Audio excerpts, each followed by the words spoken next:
Welcome in, Damo. Hello, Jim. Hello, Bill. Damien. And we'll do with the positives, won't Go we, Jim? on. Off the Yes. very top. Oh, I good. want to. Bill's got an obsession with too, as I do. The Coleman Medal Bill. Yes. It's a nice looking leaderboard this year. Well, it is. Let me read from the top with 33 goals, Charlie Curnow, new name up there. Tom Lynch is second. And then third, Max King with 29 goals. Both Charlie and Max King kicked 6 goals on the weekend. Big, young forwards, and they win games for you. They do. They do, and they've both had knee issues in their short careers. Curnow more so than King, but King didn't get to run around in his first season as an AFL player. And look, he has benefited arguably from that sort of easing into the system. But he's look, we may as well start with St Kilda because he has arrived, and long before the weekend just gone. He hasn't yet played 50 games of footy. He's still a couple short of that, but.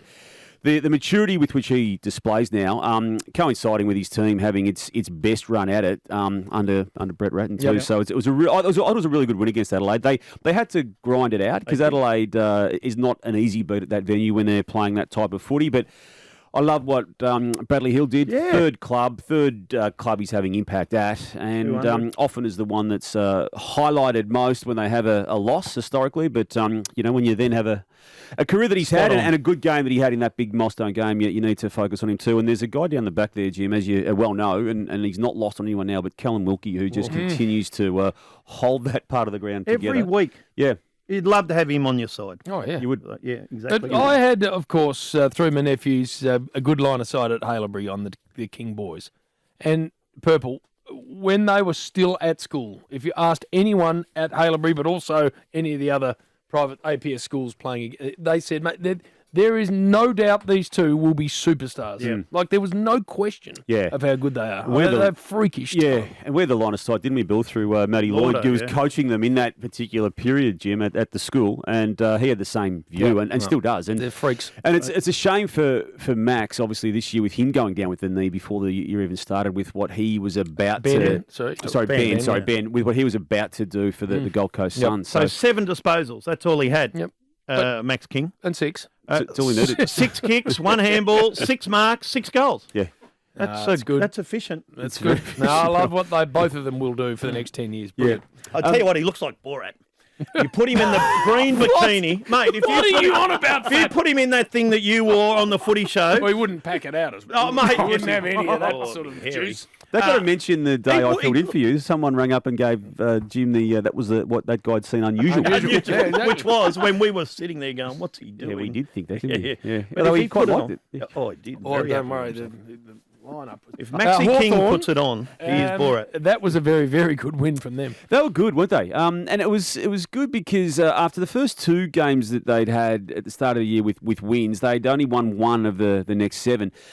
Good to see what they did, and I reckon they've worked their way out through Brisbane Lions in a way that I think other clubs will embrace and have a look at. It was Liam Shields' job on Lachie Neale after quarter time. It wasn't the first quarter, but probably after half time more so than quarter time actually. But it was a good job, Jim. And we often talk about why clubs don't target people like him and Petrarca and Oliver. Well, it can be done because Liam Shields did it. So I'm keen to see what other clubs now do in that space. What about our man that since he's been on with us, Jim, he has been flying? Who's that? Jai Newcomb. He's a very good player, isn't he? Oh, outstanding. And Sam Mitchell saw him early, didn't he? And hit him away or whatever he did. Yep. Yeah, and they picked him up in the mid-season draft last year, and he came effectively straight in and then had benefited from a proper pre-season in the high AFL system in the one just gone and hasn't missed a beat. And to come from... You can't say nowhere because he'd already played he's from Poowong. Is he? Yep. Half a season of footy, but to put himself in not just the conversation, but the really pointy end of the conversation about is he going to be the rising star of the year? It takes some doing for a team that until the weekend had only won the 3 games. They've now got 4. I think he's the favourite now, isn't he, Reps? We'll look that up. He's close enough with. I think Nick Dacos is. I think he's still doing enough, more than enough. And again, he picked up his about average bill of 25 yesterday with what Collingwood did, Jim, against Fremantle in the last game of the round, and that was as impressive as any game that we saw on the particular weekend. And what it does, I think, most, and it sets up next Sunday. Now they're going to play Carlton at the MCG at 3:20 on Sunday, and I'd love that to be the semi-official return of crowds to the game. I know we've had a couple of moments this year where there have been good attendances, but I reckon this one really does have a chance because what Carlton did to Sydney on Friday night is just in keeping with the exciting way they're playing, and you get the two traditional rivals and the two big clubs that have had longish periods, particularly Carlton's, on the Exile. I know we are going to get to the negatives next, but the Fremantle Dockers, if they get to the finals, they have to go play them in the Sahara Desert. If there's a tiny bit of moisture anywhere, they just go to ground. Like, it's embarrassing what happens to them. I don't know what the hell they're doing. They cannot kick goals. No, Bill, they've got once it's wet, they are hopeless. Well, we will touch on them in a few moments, but just wanted to reference, because we did reference Ollie Henry at this stage last week when he had the yips in round 9 and was almost left out of the team, was the sub, came on, played about an hour of footy and kicked 4 goals in those conditions. And I'm rapt for him because it was potentially going to be something that he wasn't going to overcome quickly after what we saw last week. He looked like Mito Pereira on the 18th at the PGA. In front of he could not operate. No. So well done. I agree with that. They were really good, Collingwood. He was happy too. The coach on the sideline, happy he deserved with himself. To, I know, I loved because it. he hasn't deviated, and I mean they've got themselves to a nice position in this first year under his watch. And there've been moments where the games have got away from them, but he hasn't changed who he is and hasn't changed how he wants them to play. And Crisp, who we thought wasn't going to play, best on ground. And he will poll very well in the Brownlow too. He's having a bloody good year and a very good player. More with Purple after this. The rush hour, Triple M. Bills 5 at 5:05, and Marty Sheargold still to come, but Damo is in to chat round 10. Prestia and Oliver we didn't get to in the goods. We didn't, and we need to. Dion Prestia, 2019 Best and Fairest winner, Jim, and has just been a super player since crossing from the Gold Coast Suns. His first year was the Premiership year of 2017. He's been injured and banged up just about at some stage of every year he's been there, but he just comes good when they need him to. Little meaty. And they've needed him to in the past 4 to 6 weeks because they didn't get off to the start they wanted. Richmond, they're back there now. They're in the mix. They're going to finish in finals the way I read it, and they still could be quite high. But Lynch, how long? Well, it's a hamstring, so I've got a view, Bill, and I know you do as well. No, I'm not viewing. 3 or 4 weeks, I reckon. You're not prepared to put a week's on it? Oh, didn't you write Brady Cripps out for? Yeah, Cripper missed one. He missed one. Ollie Wines missed one. He didn't have a hammy. He said 4 for both. Yeah. So, and Clayton Oliver? Yeah, same thing. We saw it in round 9, Jim, and I just think this illustrates where Melbourne's at. Maxi Gawn had perfect reason to not jump on a plane and play the lowly West Coast with the knee that he had. It was quite sore. Like, he had scans. He was filmed at the scanning centre a couple of times that week. Said, no, I want to go, I want to play. Play he did and played well, as he always does. You then get to the next round 10. They play North Melbourne. Now, they could have won without Clayton Oliver. Not that he was ever in doubt, but he just not only just plays the game and goes through the motions, but picks up 45. There's just no end to their desire to be the best they can be every time the ball is bounced. And that takes some doing, as you know. And clubs historically have a ceiling on how much and how long they can sustain it. They're up to 17 wins now. 7 of those came in the latter stages of last year. The first 10 of this year. They're into the historically successful zone of streaks, and I think they're going to break it. Round 15 against Brisbane Lions is the danger game. I felt for Tristan Sherry. The big ruckman. Yeah, well, he just taught a lesson.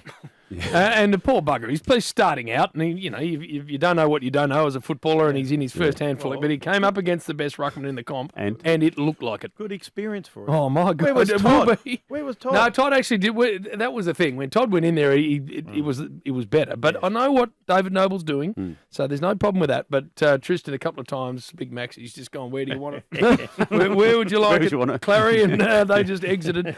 Josh Kennedy, with Sydney version. Uncharacteristically hit Sam Doherty, didn't he? Which he actually copped a week from the match review office for. But that's the least of his problems, given the club today has officially diagnosed that as a serious hamstring, Bill. And it's an 8-week job as a starting point, and quite possibly longer for someone who was clearly struggling this year in context of his great career.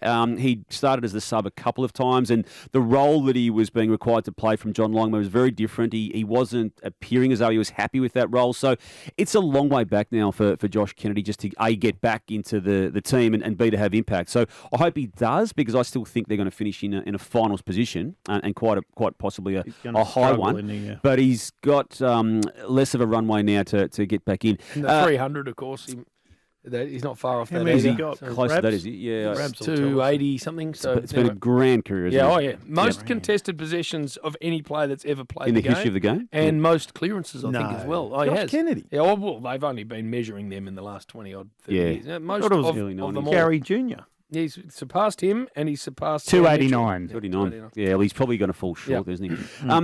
Just want to touch on Brisbane Lions. They lost the game. I don't think they lost anything in the big picture. They've been travelling for 4 of the past 5 weeks. They knew they were vulnerable going into that game. They lost by 5 points, and they were still coming. So I admire that. Forwards. No forwards, yeah. Now, just on that news, Bill, I think McStay is either going to come back this week or the next week, so it's not as long as they initially had feared it was going to be. But, I'm not reading any great concerns into that.